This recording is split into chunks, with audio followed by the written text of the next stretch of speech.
জয় শ্রীকৃষ্ণ। রাধে রাধে বন্ধুরা। আপনারা কি জানেন আপনার ঘরের চাল রাখার পাত্র আপনার ভাগ্যের চাবি কাঠি হয়ে উঠতে পারে এবং আপনাকে এত ধনী করতে পারে যে আপনার 7 প্রজন্ম বসে বসে খেতে পারবে।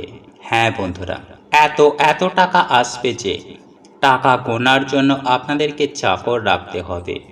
তাই আপনি যদি আপনার ঘরের ক্রমাগত খরচে বিরক্ত, দিন রাত পরিশ্রম করেও কি আপনার পার্স সব সময় খালি থাকে এবং টাকার অভাবে বাড়িতে ঝগড়া, অশান্তি, বিবাদ লেগেই থাকে, আপনারও কি আয়ের চেয়ে খরচ বেশি এবং ঘরে দিন রাত অশান্তি, তাহলে বাগেশ্বর ধামের বালাজি সরকার পণ্ডিত ধীরেন্দ্র কৃষ্ণ শাস্ত্রী বলেন, আপনি যদি নিজে প্রচুর অর্থ উপার্জন করতে চান এবং স্থায়ীভাবে দেবী লক্ষ্মীকে আপনার ঘরে বিরাজমান করতে চান এবং আপনিও যদি যত তাড়াতাড়ি সম্ভব কোটিপতি হতে চান, তাহলে চাল রাখার পাত্রে এই একটি জিনিস রাখুন। আপনি এত এত টাকা উপার্জন করতে পারবেন যে আপনার 7 প্রজন্ম টাকার ওপরে বসে বসে খেতে পারবে এবং আপনিও নেতা মন্ত্রীদের মতো রাতারাতি কোটিপতি হয়ে যাবেন। বন্ধুরা, গুরুজির দেওয়া এই প্রতিকারে আপনি আপনার জীবনে শুধু ধন সম্পত্তি পাবেন না, আপনি দারিদ্রতা থেকে মুক্তি পেতে পারেন এবং আপনি আপনার জন্মকুণ্ডলিতে শুক্র এবং চন্দ্র গ্রহকে শক্তিশালী করতে পারেন এবং তাদের শুভ ফল পেতে পারেন। তাই আপনিও যদি আপনার কষ্টের অবসান ঘটাতে চান এবং আম্বানি ও আদানির মতো তাড়াতাড়ি কোটিপতি হতে চান, তাহলে অবশ্যই আজকের ভিডিওটি শেষ পর্যন্ত দেখুন। তাহলে নতুন কিছু জানতে পারবেন, নতুন কিছু শিখতে পারবেন। কারণ আমরা আপনাকে গুরুজির দেওয়া চালের নিশ্চিত প্রতিকার বলতে যাচ্ছি, যা আপনার ভাগ্য পরিবর্তন করতে পারে। তবে বন্ধুরা, আপনারা যদি এখনো পর্যন্ত আমার এই চ্যানেলে নতুন হয়ে থাকেন, তাহলে চ্যানেলটি সাবস্ক্রাইব করে পাশে থাকা নোটিফিকেশন বেল আইকনটি অন করে রাখবেন এবং বন্ধু বান্ধবী আত্মীয় পরিজনের সাথে ভিডিওটি শেয়ার অবশ্যই করবেন। মনে রাখবেন, ভালো জিনিস শেয়ার করাটাও একটা ভালো কাজ। ঈশ্বর বা ভগবান আপনাদেরও ভালো করবে।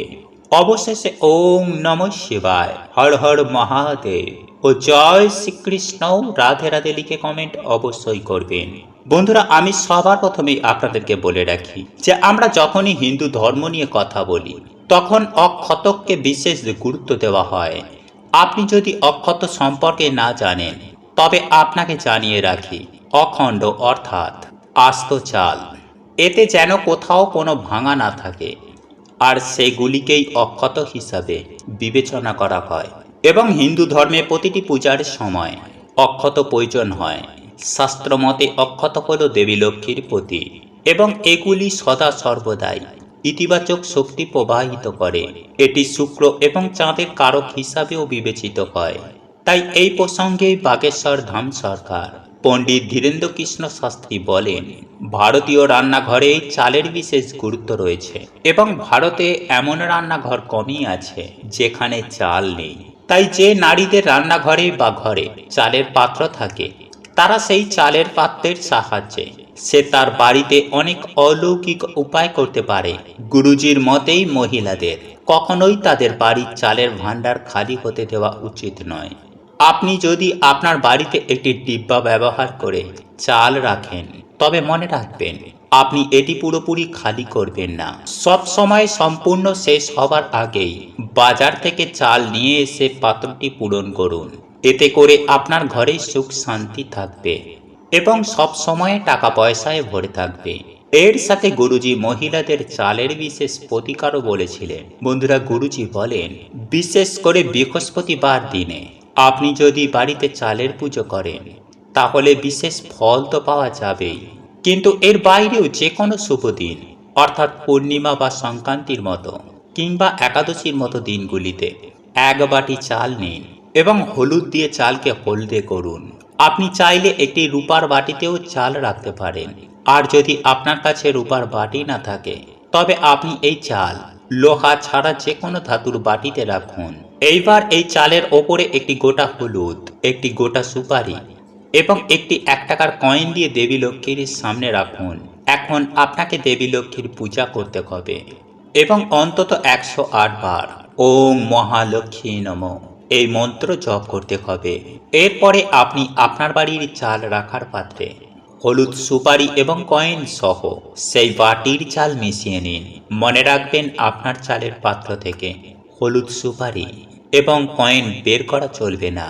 এবং আপনাকেও খেয়াল রাখতে হবে এই চালের পাত্র যেন কখনোই খালি না হয়। এই পাত্রে চাল ফুরিয়ে যাওয়ার আগে বাজার থেকে আরো চাল এনে ভরে নিন।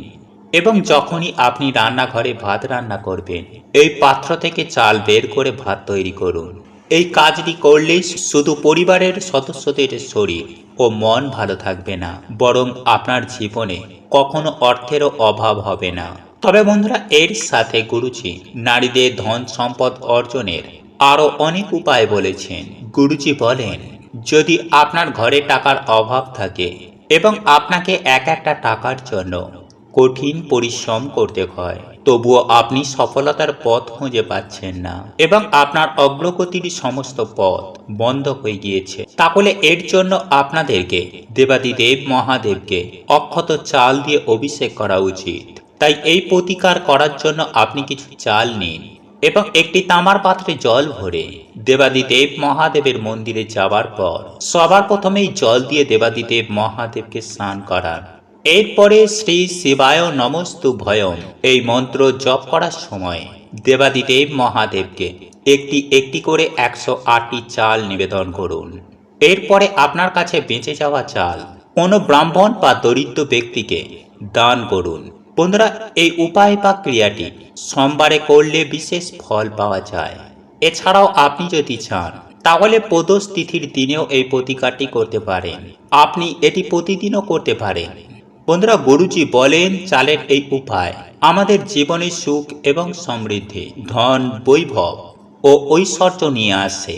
কারণ ভগবান শঙ্কর চাল খুব পছন্দ করেন। সেই সঙ্গে শিবলিঙ্গে চাল নিবেদন করলে দেবী লক্ষ্মীর কৃপা আপনার বাড়িতে আশীর্বাদ সৃষ্টি করে। বন্ধুরা, এরই সাথে গুরুজি আরো বলেন যে আপনি যদি একজন কর্মজীবী হন আর দিন রাত পরিশ্রম করেও চাকরিতে কাঙ্ক্ষিত অগ্রগতি পাচ্ছেন না বা পদোন্নতি পাচ্ছেন না, বা আপনি একটি ব্যবসা চালাচ্ছেন যা হঠাৎ বন্ধ হয়ে গেছে, কাঙ্ক্ষিত ফল পেতে ব্যর্থ, তাহলে চালের ক্ষীর বানিয়ে কাককে খাওয়াতে হবে। মনে রাখবেন, গুরুজি বলেন আপনাকে এই উপায়টি শুধুমাত্র মঙ্গলবার, শুক্রবার বা শনিবার দিন করতে হবে। বন্ধুরা, এই প্রতিকার করার পর আপনার গ্রহগত দোষ যা আপনার অগ্রগতিতে বাধা দেয় তারা ইতিবাচক ফলাফল দিতে শুরু করবে এবং আপনার অগ্রগতির বাধাগুলি স্বয়ংক্রিয়ভাবে অদৃশ্য হয়ে যাবে। বন্ধুরা, এরই সাথে গুরুজি বলেছেন যে যদি আপনার জন্মকুণ্ডলিতে পিত্ত দোষ বা মঙ্গল দোষ থাকে, তবে আপনার পূর্বপুরুষদের খুশি করার জন্য আপনি একটি বিশেষ প্রতিকার করতে পারেন। এই প্রতিকার করতে আপনি অমাবস্যার দিনে মিষ্টি ভাত বা চালের ক্ষীর বানিয়ে রুটির ওপরে রেখে কাককে খাওয়ান। মনে করা হয় যে কাক আমাদের পূর্বপুরুষদের রূপ। আপনি যদি কাককে খাবার খাওয়ান, তবে আপনার পূর্বপুরুষেরা খুশি হলে আপনার উন্নতির পথে আসা সব বাধা দূর হবে। এছাড়াও আপনার অমীমাংসিত কাজে সাফল্য পাবেন এবং আপনি অর্থ, সম্মান, সম্পদ এবং মহিমাও পেতে শুরু করবেন। এর সাথে গুরুজি এও বলেন, আপনি যদি দেবী লক্ষ্মীর আশীর্বাদ পেতে চান, তাহলে যে কোনো বৃহস্পতিবার, একাদশী কিংবা পূর্ণিমার দিনে 21টি অক্ষত চাল নিয়ে সেগুলিকে হলুদ দিয়ে হলুদ রং করে নিন। এরপরে এগুলিকে একটি লাল কাপড়ে বেঁধে আপনার পার্সে রাখুন বা আপনি সিন্ধুকেও রাখতে পারেন। এতে করে আপনার ঘরে টাকা আসতে শুরু করবে এবং আপনিও রাতারাতি কোটিপতি হয়ে যাবেন। বন্ধুরা, একই সঙ্গে গুরুজি বলেন যে ঝাড়ুকে দেবী লক্ষ্মীর রূপ হিসাবে বিবেচনা করা হয়। তাই শাস্ত্রে ঝাড়ু সম্পর্কিত অনেক নিয়ম বলা হয়েছে। হিন্দু ধর্মে মা লক্ষ্মীকে সম্পদের দেবী হিসাবে বিবেচনা করা হয় এবং এটি বিশ্বাস করা হয় যে মা লক্ষ্মী যদি কারো প্রতি সদয় হন, তবে তিনি তার ঘরকে ধন, সম্পদ এবং বিলাসিতা দিয়ে পূর্ণ করেন। শাস্ত্রে মা লক্ষ্মীকে খুশি করার জন্য ঝাড়ু দেওয়ার সঠিক সময় এবং আরো অনেক ধরনের নিয়ম ও প্রতিকারের কথা বলা হয়েছে, যা করলে অবশ্যই মা লক্ষ্মীর আশীর্বাদ পাওয়া যায়। বন্ধুরা, আপনি নিশ্চয়ই জানেন যে দেবী লক্ষ্মী সেখানেই থাকেন যেখানে পরিষ্কার পরিচ্ছন্নতা থাকে। সে কারণেই মা লক্ষ্মী ঝাড়ু খুব পছন্দ করেন। এমন অবস্থায় যদি দেবী লক্ষ্মীকে খুশি করার জন্য ঝাড়ু সংক্রান্ত নিয়মগুলি মেনে চলা হয়, তাহলে বাড়িতেই সদা সর্বদাই ধন সম্পদ ও সুখ সমৃদ্ধি বজায় থাকবে। তাই আমি সবার প্রথমে আপনাদেরকে জানিয়ে রাখি যে আপনাদেরকে অবশ্যই মনে রাখতে হবে, যখনই পরিবারের কোনো সদস্য কোনো বিশেষ কাজের জন্য বাড়ি থেকে বের হয়, তার যাওয়ার সাথে সাথে কখনোই ঝাড়ু দেওয়া উচিত নয়। এই কারণে কাজে নানা ধরনের বাধার সৃষ্টি হয় এবং কাজে সফলতা আসে না। নাম্বার 2, আপনার ঘরকে আর্থিক সমস্যা থেকে রক্ষা করতে এবং সদা সর্বদা দেবী লক্ষ্মীর আশীর্বাদ পেতে ঝাড়ুটি বাড়ির এমন অংশে রাখা উচিত যেখানে এটি সহজে কারোর চোখে পড়ে না। এছাড়াও কখনোই পা দিয়ে ঝাড়ু স্পর্শ করবেন না এবং তুলসী গাছের কাছে রাখবেন না, এতে মা লক্ষ্মী রেগে যান। আপনি যখনই ভুলবশত ঝাড়ুর ওপর পা রাখেন, তখন আপনার হাত জোর করে ক্ষমা চাওয়া উচিত। ঝাড়ু কখনোই খাড়া করে রাখা উচিত নয়। এছাড়াও ঘরের উত্তর পশ্চিম দিকে ঝাড়ু রাখা খুবই শুভ বলে মনে করা হয়। নাম্বার 3, যদিও ঘরবাড়ি পরিষ্কার পরিচ্ছন্ন রাখা ভালো, তবে বাস্তুশাস্ত্রে এর জন্য সময় নির্ধারিত রয়েছে। বন্ধুরা, পরিষ্কার করার জন্য যেমন একটি উপযুক্ত সময় আছে, তেমনি পরিষ্কার বা ঝাড়ু না দেওয়ার একটি সময় রয়েছে। বাস্তুশাস্ত্র মতে দিনের প্রথম 4 ঘন্টা ঘর ঝাড়ু দেওয়ার উপযুক্ত সময় বলে মনে করা হয়, আর রাতের প্রথম 4 ঘন্টা এই কাজের জন্য অনুপযুক্ত বলে মনে করা হয়। বাস্তুশাস্ত্র মতে রাতের প্রথম 4 ঘন্টায় ঝাড়ু দিলে ধন সম্পদের দেবী লক্ষ্মী অত্যন্ত হারে ক্রুদ্ধ হন। এর ফলে ঘরে দারিদ্রতা বাসা বাঁধে এবং ঘরে অর্থের প্রবাহ ব্যাহত হয়। বন্ধুরা, জ্যোতিষশাস্ত্র অনুসারে সূর্যাস্তের পরে এবং সূর্যোদয়ের আগে কখনোই ঝাড়ু দেওয়া উচিত নয়। তাই আপনি যদি চান আপনার ঘরে সুখ ও সমৃদ্ধি বজায় থাকুক, তাহলে অবশ্যই ঝাড়ু সংক্রান্ত এই নিয়মগুলি মাথায় রাখুন। নাম্বার 4, শাস্ত্র মতে নতুন ঝাড়ু নিয়ে এসে পুরনো ঝাড়ুটিকে ফেলে দেওয়াও নিয়ম রয়েছে। তাই বাড়িতে কখনো পুরনো বা ভাঙা ঝাড়ু রাখবেন না। পুরনো ঝাড়ু ঘরে রাখলে গৃহে অর্থাভাব দেখা দেবে, সঙ্গে সঙ্গে নেগেটিভ শক্তির প্রবেশ ঘটে। বন্ধুরা, শনিবার বা অমাবস্যার দিনে যে কোনো সময়ে পুরনো ঝাড়ু ফেলে দেওয়া উচিত, তবে বৃহস্পতিবার ও শুক্রবার কখনোই ভুল করেও ঝাড়ু ফেলবেন না, এতে দেবী লক্ষ্মী রুষ্ট হন। তবে হ্যাঁ, ঝাড়ু যখনই ফেলুন না কেন, ঝাড়ু কখনোই আবর্জনার মতো ডাস্টবিনে ফেলবেন না। এছাড়াও পুরনো ঝাড়ু ফেলে যখন নতুন ঝাড়ু কিনবেন, তখন একটি বিশেষ দিনে কেনা ভালো। তাই মঙ্গলবার দেখে ঝাড়ু কেনার চিন্তা ভাবনা করবেন, তাতেই গৃহে মঙ্গল বাতাবরণ থাকবে। মনে রাখবেন, যেদিন ঝাড়ু কিনবেন সেই দিন থেকেই ঝাড়ু দেওয়া শুরু করবেন। বাস্তুশাস্ত্র মতে এমনটা করলে বাস্তু দোষ সমাপ্ত হয় ও অর্থের আগমন ঘটে। বন্ধুরা, আমরা প্রত্যেকেই জানি যে ঝাড়ুতে মা লক্ষ্মীর বাস, তাই ঝাড়ুকে অবহেলা না করে যত্নে রাখার চেষ্টা করুন। মা লক্ষ্মী আপনার গৃহে স্থিত হবে। বন্ধুরা, ভিডিওটি দেখার জন্য আপনাদেরকে অসংখ্য ধন্যবাদ। ভালো লাগলে লাইক, শেয়ার ও সাবস্ক্রাইব করতে ভুলবেন না। ওম নমঃ শিবায়। হর হর মহাদেব। জয় শ্রীকৃষ্ণ। রাধে রাধে। প্রভু আপনাদের সকলের মঙ্গল করুন। আপনারা সুস্থ থাকবেন, ভালো থাকবেন। নমস্কার, ধন্যবাদ।